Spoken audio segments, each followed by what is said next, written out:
Welcome back to my new blog. তো আজকে চলে আসলাম পুরান ঢাকার চকবাজারে। তো তার সাইডে রয়েছে পুরাতন জেলখানা।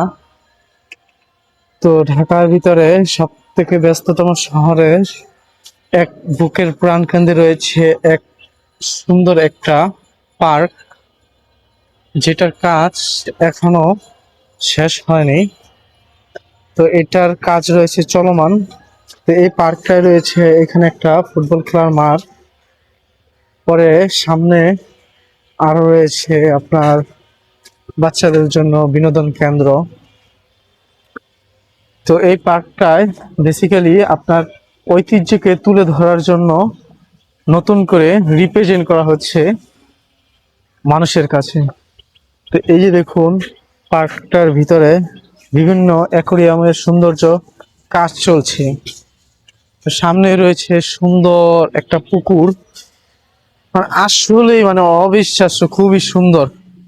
তো আমি এইখানে আপনার না বলে ঢুকে পড়েছি, জানি না কি হয়।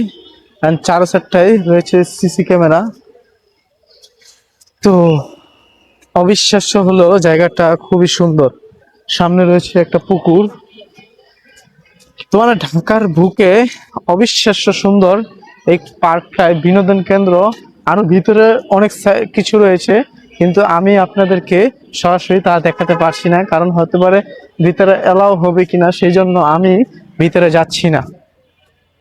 তা আমি বাহিরে যতটুকু আছে ততটুকু দেখাতে পারছি। ওই সামনে যেটা দেখা যাচ্ছে এটা হচ্ছে একটা মসজিদ। আর এই দেখুন, পার্কে রয়েছে আম গাছ, আম গাছে রয়েছে আপনার সুন্দর সুন্দর ফুল আসছে। তো এটা হচ্ছে দ্য বেস্ট জায়গা ঢাকার ভিতরে নীরবে মানুষ থাকার জন্য। তো এখানে রয়েছে লোহার একটা পুল।